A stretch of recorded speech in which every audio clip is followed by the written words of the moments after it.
Hey, what's up, y'all? It's Will with Schedulefly, and man, I'm excited today. I've got Martha King on the line, and I was just asking her when I introduced her what her title is, and this is one you will not forget. It's awesome. Her title is Queen of All That Matters. She's at Bull City Burger and Brewery and Pompieri Pizza in Durham, North Carolina. We had Seth on the podcast a couple of years ago. In fact, the owner, and he was in our book as well, Restaurant Owners in Court Part 2. And I love this group. They have just really, they have a lot of fun, and they also have just a clear vision of what they want to do. They know who they are and who they are not. And, man, it really works. They've got a great following at both their restaurants, and just a great brand recognition, and just a fun group of people. So, Martha, thank you for doing this today.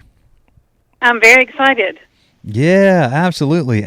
Okay, so, well, let's get, we're going to talk about what Queen of All That Matters means here in a second, because that's fun. But tell me just the backstory about how did you get involved, how and when did you get involved in hospitality? Well, about 8 years ago, let me step back a second. My background is in corporate human resources. Okay. And I had spent many, many years headed down that path. And a little bit over 8 years ago, I was actually laid off during the wonderful recession we were having back then. And I was a very good customer of Seth's, Seth Gross, who you mentioned in the intro, who owns Bull City, was a good customer of his at his previous business, which was Wine Authorities. So we got to know each other really well. And Seth was starting to put together the plan to open Bull City and knew of my background in human resources. So he asked me if I would sort of help open the restaurant, hire staff, get policies and procedures in place, that sort of thing. It was to be a short-term venture, and then I would go back to my merry way down the corporate path. And here I am 8 years later. I am the original employee of Bull City Burger and Brewery, and I've been at it for 8 years and absolutely love it. That's awesome. What a cool transition. I mean, let me ask you this. Okay, so corporate HR background, and then what you're doing now. Tell me just about the. I can imagine, but tell me about the difference in the type of culture and the amount of fun you're having, and what you're really enjoying about what you're doing. Well, my husband has always said that I thrive on chaos. Okay. And so when I found, which sort of comes with HR, but I think I found my calling when I landed in a kitchen environment, because, as you know, with a restaurant, there is certainly a lot of chaos at all times. And so I really enjoyed the pace of the business and that sort of thing. There are not a lot of differences as far as dealing with people. I mean, the people are the same in the corporate world as far as the restaurant, although there are some different challenges. But it's, sort of my background of dealing with people, that transitioned pretty well. But it was getting to know the business and understanding what went on in a restaurant environment and hospitality. But I've really, really enjoyed that transition. Yeah, absolutely. Well, you can just tell just listening to you that you enjoy what you do. Do you, so, and you said 8 years now? Yes. Actually, my anniversary is coming up in 2 days. So 8 years. Bull City actually opened, we'll be celebrating our 8th anniversary in March. And so I was working with Seth actually before the doors were even open. Tell me about, I know about, I spent a lot of time talking to Seth a couple of years ago about the two concepts, but tell me about, or tell our audience about Bull City Burger and Brewery, just sort of an introduction to what that's all about, and then about Pompieri Pizza as well. Sure. We literally make everything from scratch on the menu. We are a burger joint, but we make the mayonnaise, we make the mustard, we pickle our own pickles, we make the chili, the slaw, sauerkraut, literally everything on the menu except for the ketchup. And the only reason we don't make the ketchup is because we actually tried doing that when we first opened. Got basically a dump truck loaded full of tomatoes, like 250 pounds worth of tomatoes, cooked them down over about 4 days, and that ketchup was gone in about 2 days. So it was, oh my gosh. We realized quickly that we couldn't keep up with the volume of ketchup that folks use in a burger joint. So that's the only thing that we don't make on the menu. But what kind of really ketchup pride do you have? ourselves. We serve Heinz, Okay. Simply Heinz. It's a very special product that Heinz carries. It has no high fructose corn syrup, Gotcha. which is one of the things that we do not allow in the restaurant.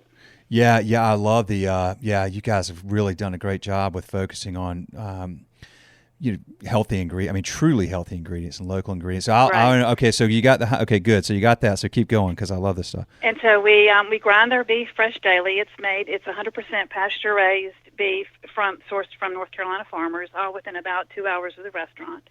I mean, we get the big primal cuts of beef in the restaurant. We have 2 butchers on staff, so it's freshly ground. And we have 4 bakers on staff, so our buns are baked fresh daily. We pretty much do it all. We kind of laugh that we take a fine dining approach to bacon burgers. I love it. What about the brewery part of this?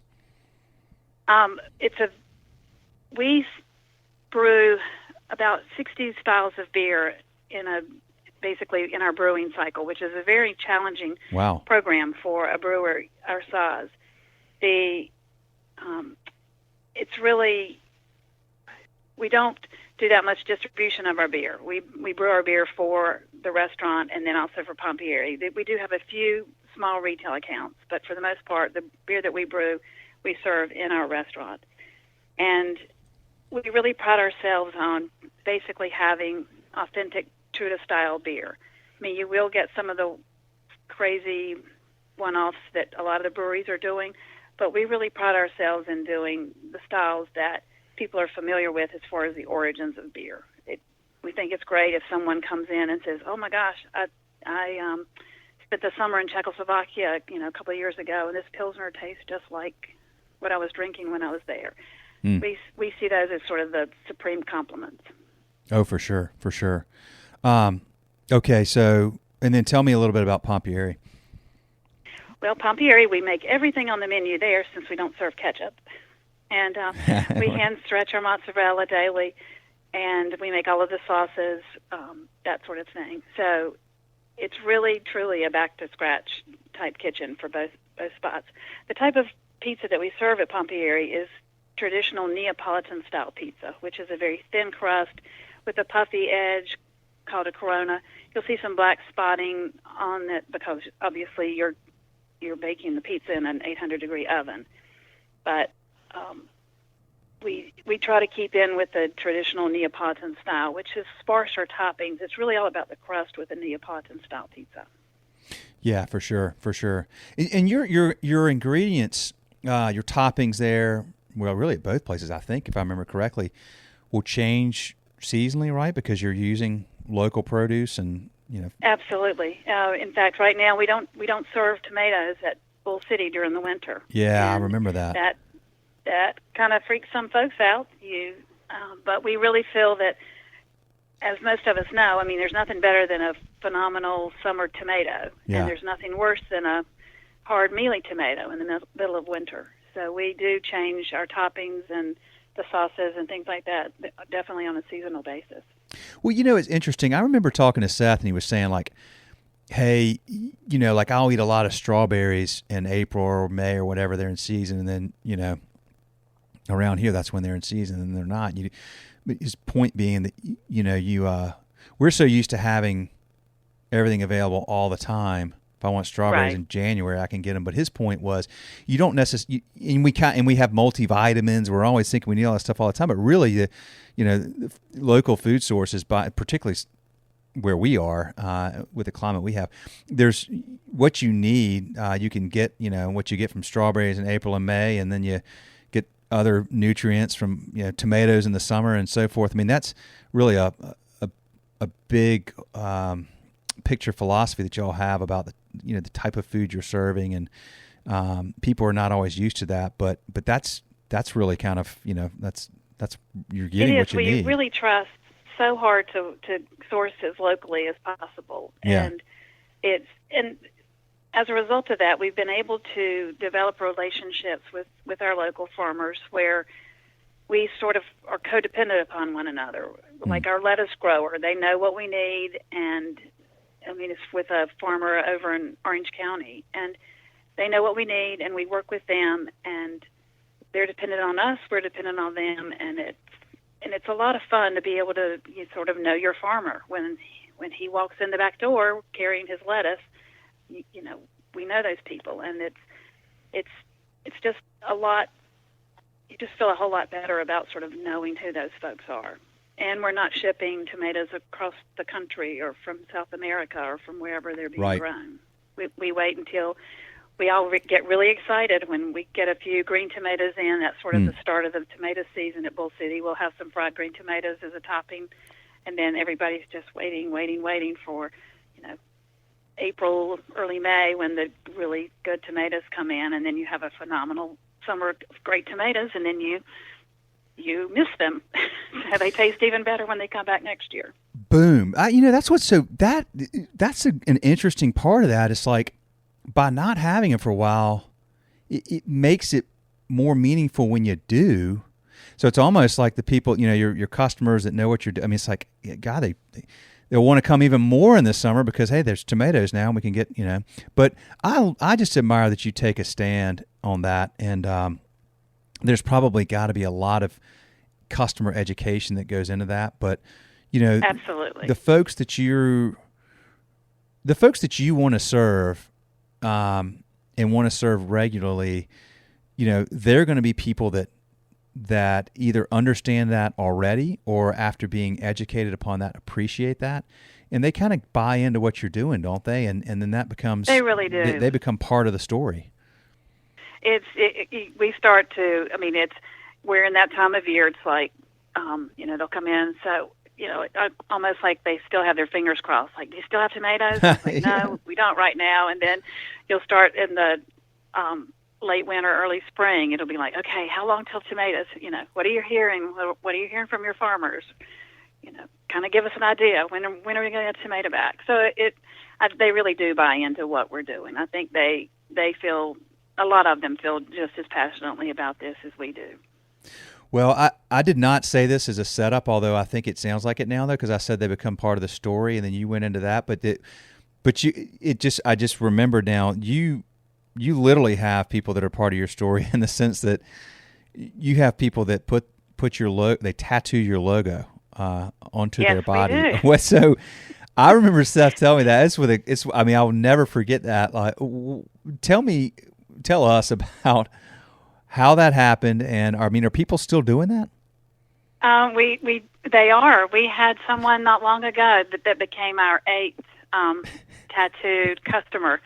If you get a Bull City tattoo, we have 3 approved logo. Oh, well, they're not logos, but 3 approved tattoos. That if you get one of those, or you can design your own tattoo, but you have to have it approved in advance.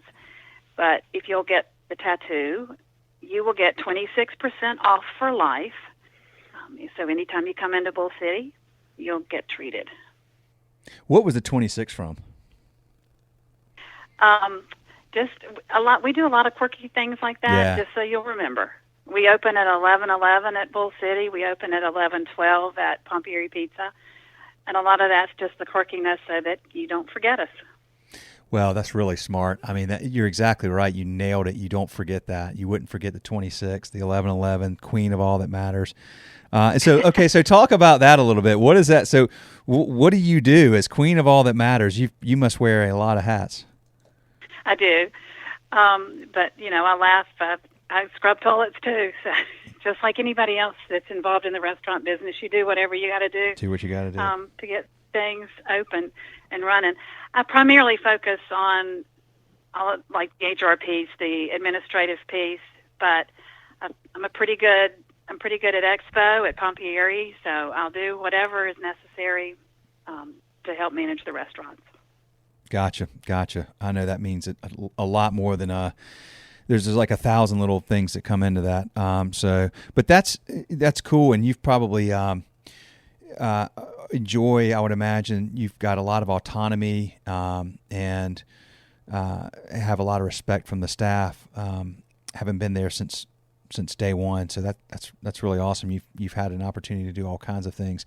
Well, it really has been fun just to see the entire organization grow, and we're starting to work towards opening another thing. So Oh, I was just about to ask we'll you that. Just keep adding. Okay, yeah, because you.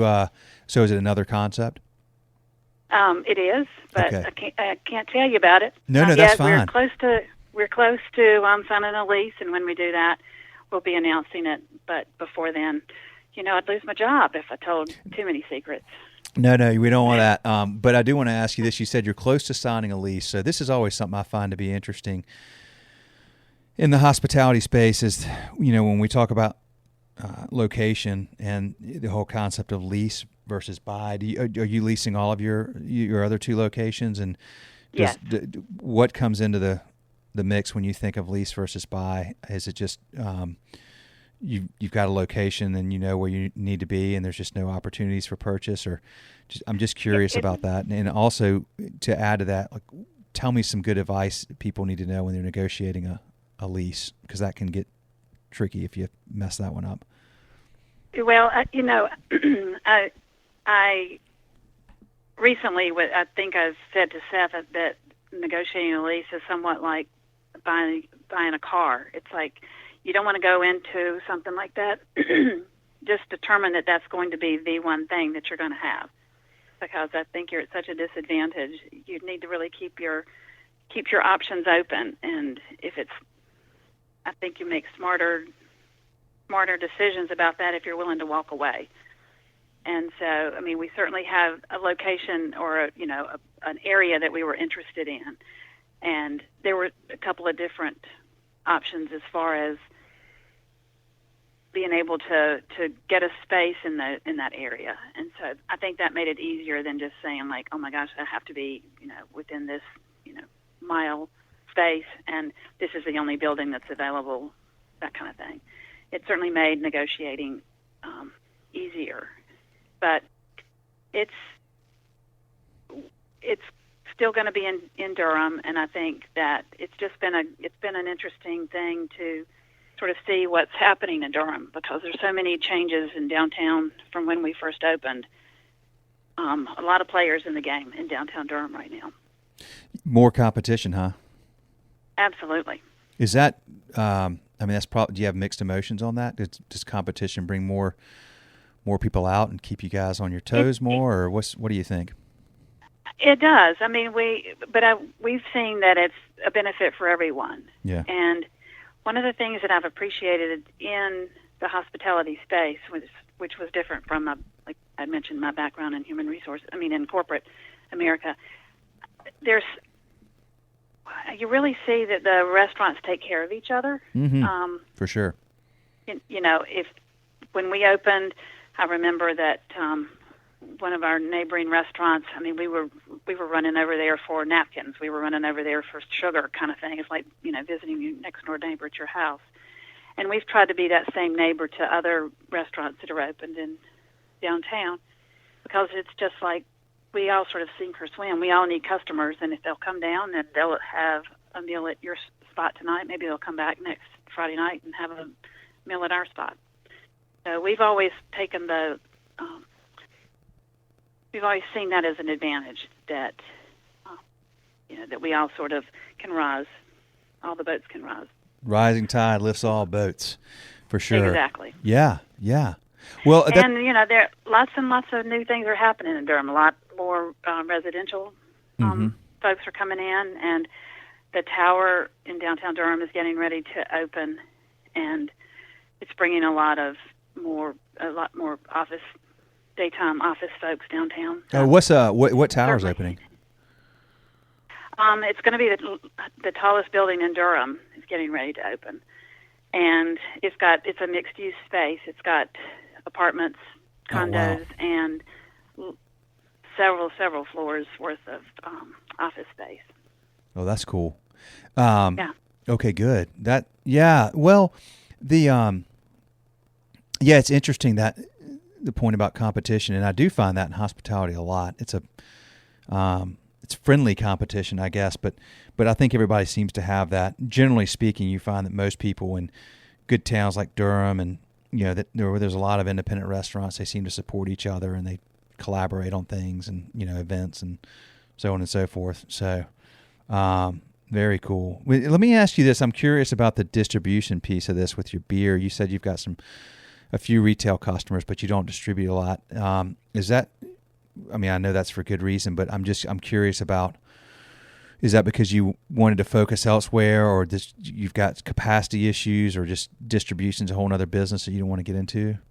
I don't. It was always our intention just to brew beer for ourselves. Yeah. Okay. Pretty much. Gotcha. And it is a capacity thing. We don't have the capacity to do more major retail than what we're doing. Yeah. Already. So we brew for, like I say, we brew for ourselves and for Pompieri, and that's about it. We do a good job of keeping ourselves busy. I'm sure you do. Keeping our customers happy, drinking beer. Yeah, for sure. That's right. I'm sure you do. Yeah. Do you, well, okay, so that's got to be fun then, working on something new, and it's neat to see. When did Pompieri open? It's getting ready to celebrate its 5th anniversary in the end of December, 1st of January. Okay, so you had Bull City 8 years ago, then 5, and now you got something new. So good to have, and that's good measured growth. Sounds like you guys, take your time and get it right. Sometimes people keep adding, and the growth is, sort of accelerated, and that can lend to lots of problems with execution. Absolutely. We've always wanted to make sure that each unit was strong before we moved on, because you don't want to. We sort of refer to Bull City as the mothership, so we always want to make sure that the mothership is strong and doing well before we add anything else. Gotcha. Okay, cool. Well, let me ask you this: what do you think has been, particularly having you transitioned over from corporate America, so there's a lot of good things that can come with that. What are some of the bigger challenges that you've seen from your perspective getting into hospitality?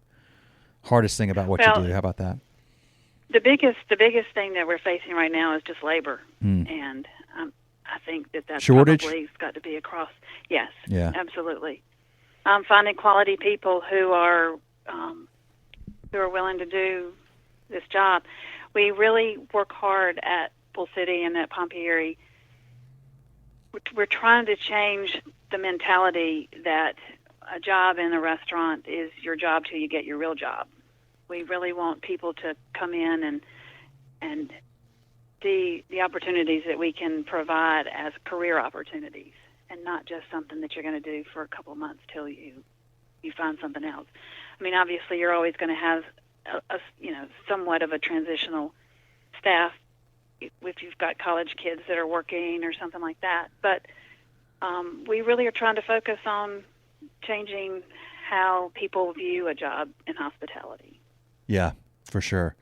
Well, it can be a very long and meaningful career. One of the great things I think about hospitality, well, let me say hospitality in terms of independently owned small businesses like yours, not necessarily maybe larger chains and things, but I mean, you come work for Bull City or Pompieri or your new concept. You're part of a group where you may start, down at the bottom, if you will. But gosh, the room for growth is tremendous.